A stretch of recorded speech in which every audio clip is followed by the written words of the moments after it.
Okay, so here's a fight, a Jiu Jitsu match that happened back in December of 1998 between Wallid Ismail and Royce Gracie. Here we go. So you probably know Royce Gracie is the fellow who won the first few UFCs in 1993 and 94, and then I think he fought Ken Shamrock in 95. And then for whatever reason, he had the idea to fight this guy, Wallid Ismail, in a sport jiu-jitsu match. And here it is. And like, Royce Gracie, clearly he's a badass. I mean, he choked out, Gerard Gordeau. He beat Ken Shamrock that first time. He choked Dan Severn. Beat a bunch of dudes. But I mean, there's a big difference between jiu-jitsu for MMA and jiu-jitsu versus jiu-jitsu in a sportive situation, right? I mean, Wallid Ismail later went and fought in the UFC and didn't do so well. He fought Yoshiki Takahashi, and like Takahashi was grabbing the fence and Ismail's cup came out and was swinging around and stuff.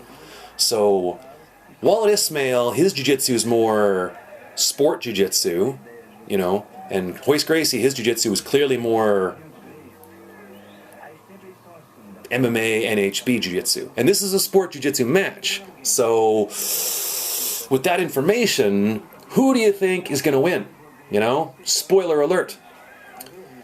The other thing I find quite interesting is Royce Gracie comes from the Helio Gracie style of jiu-jitsu, while Wallid Ismail comes from the Carlson Gracie style of jiu-jitsu. And those are very different. I mean, the Helio Gracie style is more like, okay, I'm smaller, I'm weaker, but I'll use jiu-jitsu to beat you. And the Carlson Gracie style is, I'm strong, I'm a pit bull on fire, and I'm here to kick your ass. And that's the logo for Carlson Gracie. It's two pit bulls on fire shooting at one another, So, I don't want to say that Wallid Ismail has the conditioning advantage here, but the Carlson Gracie style heavily emphasizes conditioning. And you can see Royce Gracie here is trying some sort of ashiwaza, some judo stuff, because Helio Gracie, his style of jiu-jitsu was kind of like modified, I don't want to say modified judo, but, there was a lot of stuff in it that was judo influenced. You could see how the timeline from jiu-jitsu to judo to Helio Gracie, but the Carlson Gracie style is nothing like that. It's very interesting. I mean, you can see Royce Gracie throws him with kind of an uchimata there, but now Wallid Ismail, he's like, nah, because the Carlson Gracie style is get on top and stay on top, I mean, there was a few Carlson Gracie guys that were known for their bottom, but I mean, like, Wallid Ismail was not one of them. And the thing about this is he's not really using moves from judo, and he's not really using moves from wrestling. He is using stuff that he's come up with himself on the mat after hours and hours and hours of grappling, with other murderers, like I said, like Murillo Bustamante and Mario Sperry and Omri Batech, and real killers, guys that have done very well in sport jiu-jitsu. And you can see here that Wallid Ismail, he's now on top of Royce, and good luck sweeping him. I mean, this is kind of the same thing he did when he fought, I believe he fought Renzo back in the 1993 Brazilian Nationals.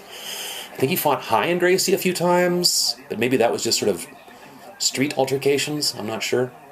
But I'll tell you this, man, Wallid Ismail, when he gets on top of you, good luck sweeping him, because that guy's got base for miles. His whole style was, like I said, get on top and stay on top.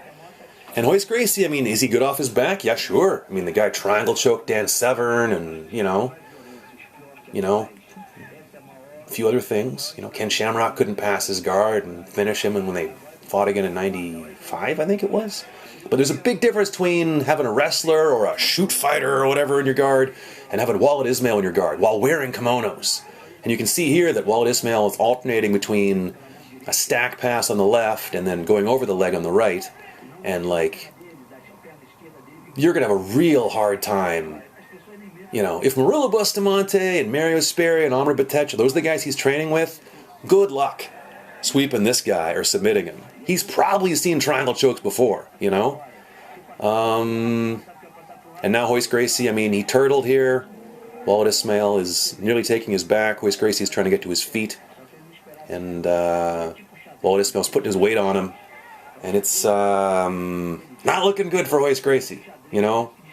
And again, I'm not exactly sure why Royce Gracie did this. Like, I don't know if he was hard up for money, if there was trash talk going on, or what. But, you know, really he should have said, okay, Wallid Ismail, I'll fight you, but we'll fight you in MMA. And here, Wallid Ismail has a clock choke on him, and Royce Gracie was trying to turn over to escape from the clock choke. And I think right about here is where Royce Gracie passes out. You can see he's out. Like, that guy is out. And the referee stops the match. People are charging onto the mat. The celebrations for Wallid Ismail are on here. You know, the Carlson Gracie guys charge the mat. And, you know, and you can see Carlson Gracie standing over to the side there. Watch what he does here in a second. Watch this. Watch his hands. Oh, there you go. See? Welcome to my world, you know? Because, like I said, all respect to Royce Gracie, but, you know, this was really Wallid Ismail's wheelhouse, so to speak. And if Royce Gracie wanted to best Wallid Ismail, he should have brought him into the octagon and used his jiu-jitsu there. You know what I mean? And who knows what would have happened had he done that. But instead, he stepped onto the mat with Wallid Ismail and he got choked unconscious. You know? And, yeah.